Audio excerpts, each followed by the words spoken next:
I reckon there will be plenty of Manchester United persuasion who will be getting carried away. Could you have imagined when he took over, with those two fixtures looming, City at home, Arsenal away, that he'd come through that with 6 points?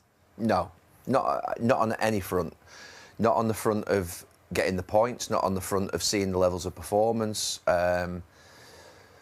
No, you wouldn't have expected that. It's been a remarkable turnaround, and you actually wonder how, in the short space of time that he's been in, he's been able to put that performance level into those players and how they've transformed it from what has been, to be fair, absolute guff that we've been watching for 6 weeks prior to it, to now watching what is real performances with a real familiarity to it with regards to the system, how they're going to play, the intensity of it, in control of games without the ball, and then obviously big moments in matches, scoring goals. So I don't know what's happened. I mean, you know, you two have been managers more than I have. What could he have done in that period that basically has meant that Manchester United team have transformed from what they were to what they are? Because, to be fair, these two performances have been fantastic. Well, I think it helps if you've got your best players available.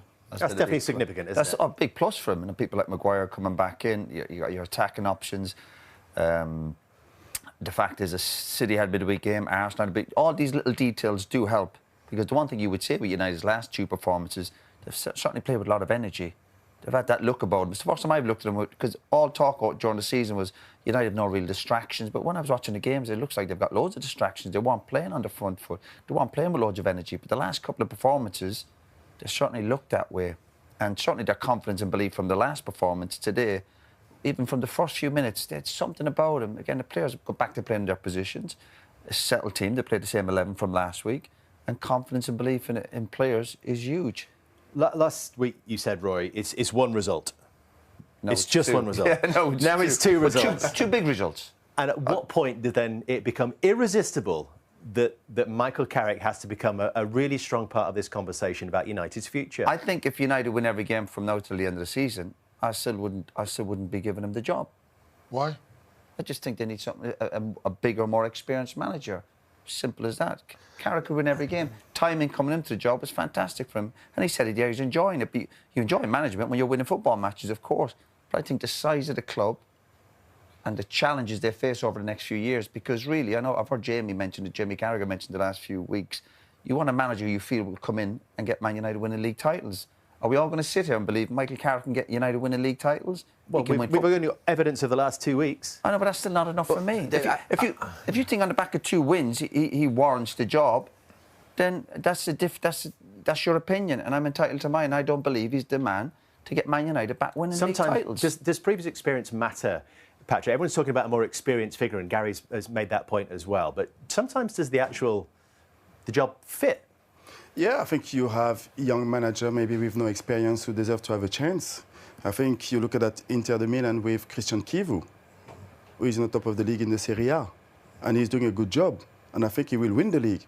So I think a young manager can be successful in a club like Manchester United, and through his career at United, and of course he will learn, but I think in the last 2 games that he played against City and against Arsenal, we saw some really good decision-making. And when you look at today, the injury of Doku, and then he bring another striker, maybe another manager will go a little bit more defensive and to accept to defend.